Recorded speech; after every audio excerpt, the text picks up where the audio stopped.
A'udzu billahi minasyaitonir rajim. Bismillahirrahmanirrahim. Man kana yuridul hayatad dunya wa zinatan nuwaffi ilaihim a'malahum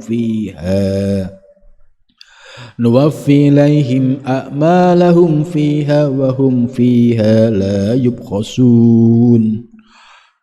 Ulaika alladzina laisa lahum fil akhirati illan nar wa habita ma sana'u fiha wa batilum ma kanu ya'malun.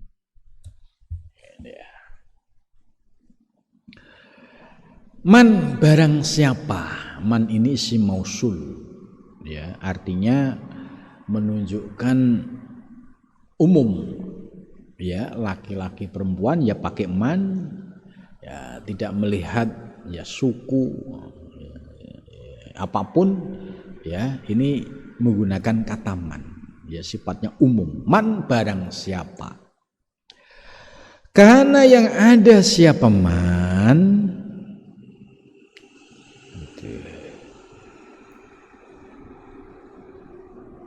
ai birtika bil a'mal wahtimali syada'idiha wa mata'ibiha. Jadi barang siapa yang aktivitasnya, ya, aktivitas yang dia lakukan, ya, baik berkaitan dengan muamalah maupun ibadah, yuridu dia ingin siapa man al hayatad dunya, kehidupan dunia, wa zinataha, dan pepaesnya dan perhiasannya.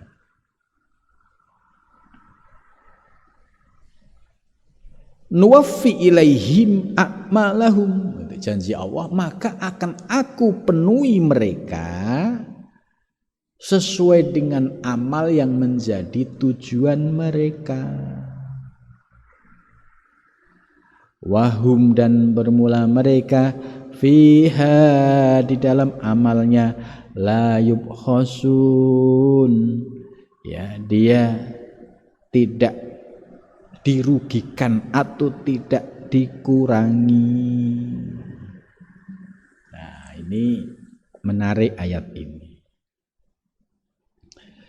Jadi ayat ini, ya, memberikan pilihan. Jadi barang siapapun yang melakukan aktivitas sehari-hari, baik berkaitan dengan muamalah, ya, seperti ke kantor, ke pasar, ya, atau melakukan kegiatan-kegiatan sosial kemasyarakatan, atau berkaitan dengan ibadah, tapi yuridul hayadat dunia, orientasinya itu orientasi duniawi, gitu.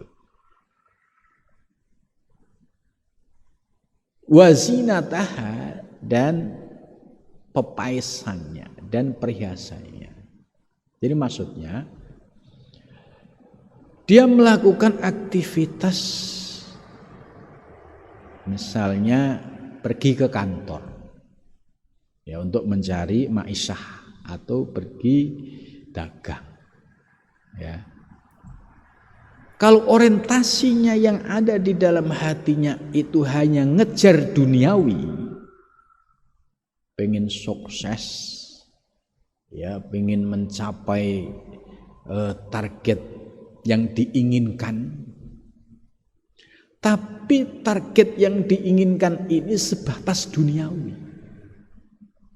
Itu saya kerja keras siang malam, ya, pengen punya rumah mewah, iya, mobil mewah, iya, tapi nggak pernah berpikir, ya, untuk, ya, bangun pesantren yang nanti bisa menjadi amal jariah.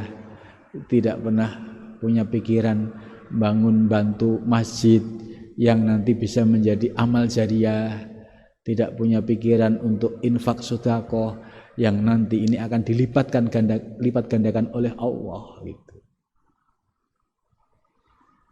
Jadi Allah kalau orientasimu hanya itu tok til ya, hanya sekedar orientasi duniawi, pengen mewah, pengen liburan ya, tidak ada keinginan untuk melaksanakan umroh, haji dan lain sebagainya, pasti akan dipenuhi oleh Allah Subhanahu wa ta'ala. Itu. Nah, tentu kita sedih dipenuhin, tapi ini menjadi istidraj. Dikasih semua fasilitas duniawi oleh Allah, bukannya dia menjadi taat ibadah, tapi semakin sulit untuk melaksanakan ketaatan kepada Allah Subhanahu wa ta'ala. Ya, rizkinya tidak bisa menuntun kepada akhirat, tapi lebih banyak menjadi penyebab dia masuk ke neraka. Kenapa? Karena rezekinya hanya digunakan untuk melakukan kemaksiatan. Untuk melakukan kemaksiatan berapapun dia rela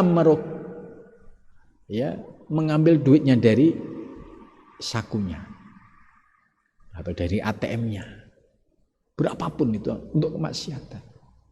Nah, ini yang namanya istidraj. Dampak lain apa? Apakah lantas orang yang posisinya seperti itu keluarganya bahagia? Juga tidak. Nah, istrinya juga akan mengalami kondisi yang sama. Anaknya juga sama. Akhirnya ya sama-sama sibuk, sama-sama ngejar keinginannya, sama-sama punya keinginan untuk memuaskan dirinya, nafsunya. Nah, inilah yang dikhawatirkan, ternyata rezeki yang hakikatnya datangnya dari Allah tidak memberikan keberkahan, tapi justru menjadi penyebab istidrajnya, yaitu semakin jauhnya dari Allah Subhanahu wa ta'ala. Ini bahayanya ketika kita dalam mencari rezeki ada orientasi, ada niat yang salah. Karena itu kita perlu meluruskan niat, ya, sesuai hadis Nabi, ya, innamal a'malu binniyat. Sesungguhnya semua aktivitasmu itu tergantung niatnya. Kalau niat kerja untuk ibadah bisa, karena menjadi ibadah sebab untuk mencari rezeki, ya, menafkahi anak istri, ini kewajiban. Selebihnya ya untuk infak, zakat, sedekah. Itu. Nah, dampak dari rezeki yang niatnya lurus, ya, itu akan memiliki dampak, yaitu menyebabkan ketentraman hati, ketenangan jiwa, dan keluarganya juga diberikan keluarga yang sakinah, yang tenang, ya, diberikan istri yang solehah, diberikan anak yang solehah. Kenapa? Ya karena sumber makanannya dari barang yang halal. Niat awalnya juga diniati sebagai bekal ibadah. Tapi yang pertama tadi, ya, terkadang lupa diri, ya, halal haram sudah tidak menjadi prinsip.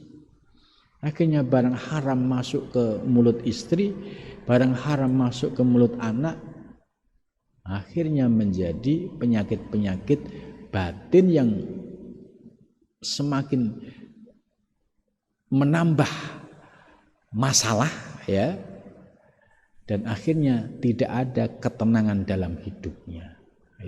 Ini bisa dicek, ya, orang yang sumber rezekinya dari yang tidak halalan thayyiban, itu pasti dampak di dalam rumah tangganya itu tidak bisa menjadi baiti jannati.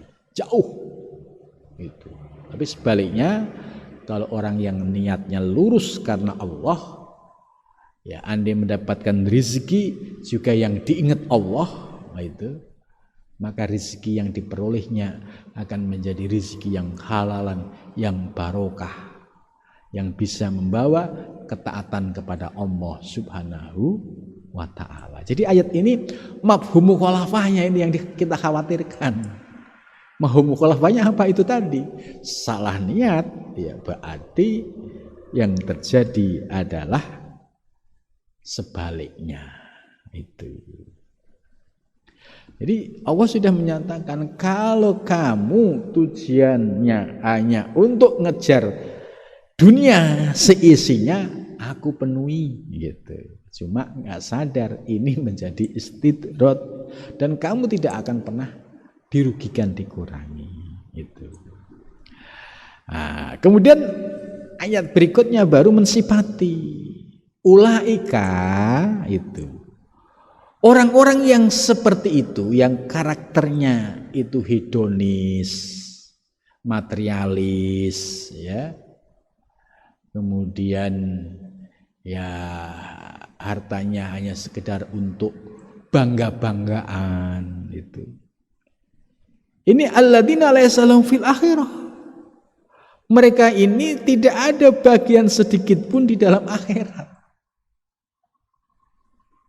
Ilan nar, kecuali neraka itu. Nah ini kan ya sangat mengerikan sekali ya. Jadi salah niat ketika melangkah keluar dari rumah dalam mencari rezeki itu ternyata berdampak ya, baik untuk keluarga, baik untuk urusan dunia maupun akhirat ya. Jadi di sini sudah digarisbawahi oleh Allah. Kalau ada orang yang orientasi hidupnya hanya mengejar dunia dan seisinya, ya pasti dipenuhi oleh Allah. Tapi ini menjadi istidraj dan ulaika ini garis bawahi alladzina laisa lahum fil akhirah, mereka tidak mendapatkan apa-apa di akhirat ilan nar, kecuali neraka. Itu. Ya kita bisa melihat secara objektif ya, orang yang hatinya dipenuhi dengan kecintaan duniawi gitu ya. Itu mau mengeluarkan zakat infak itu beratnya minta ampun. Itu. Untuk membelikan semen itu berat, untuk apa? Enggak ada untungnya. Jadi dia tetap beramal, berbuat sesuatu harus ada hitung-hitungannya. Gitu. Saya bantu ini efeknya apa buat saya? Tidak pernah berpikir untuk akhirat, tidak pernah. Jadi kita berbuat ya saya harus dapat poin gitu. Nah, maka amalnya ini semua runtuh. Karena apa? Orientasinya duniawi. Misalkan dia beramal karena orientasinya bukan karena Allah, juga runtuh, rontok. Kalau dia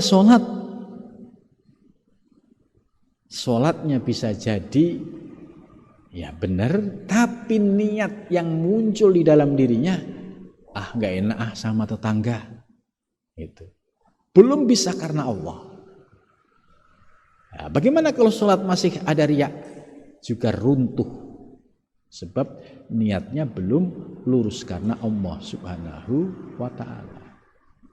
Bagaimana umroh dan hajinya? Ini juga sangat berpengaruh tadi. Hanya sekedar buat istilahnya gaya-gayaan, pamer-pameran, tanpa memahami substansi umroh dan substansi haji, sehingga nggak ada pengaruhnya gitu. Nah, orang-orang yang seperti ini walaupun nampak ibadah tapi orientasi batinnya belum karena Allah, artinya masih didominasi riya, ujub, takabur, Nah, ini orang-orang yang seperti ini dijelaskan dalam ayat ini, di akhirat tidak dapat apa-apa kecuali neraka. Ya, ini diperkuatkan oleh hadis Nabi yang berbunyi, innallaha la yaqbalu amalan fihi misqalu dzarratin min riya. Sesungguhnya Allah tidak akan menerima sebuah amal yang di dalamnya terdapat seberat biji sawi dari riya. Ini bahayanya dari penyakit-penyakit batin yang masuk ke dalam diri seseorang, sehingga orientasi amalnya tidak karena Allah tapi kepada selain Allah. Nah, terus selanjutnya, wahabitu masuna'u fiha, dan leburlah apa yang dia lakukan. Dia bangun masjid, bantu masjid ya karena riya, rontok. Dia sholat karena pamer, rontok. Dia sedekah karena pamer, semua rontok. Umroh haji karena riya, rontok semua. Gitu. Wa batilum ma kanu ya'malun, dan semua batal apa yang dia lakukan. Gitu.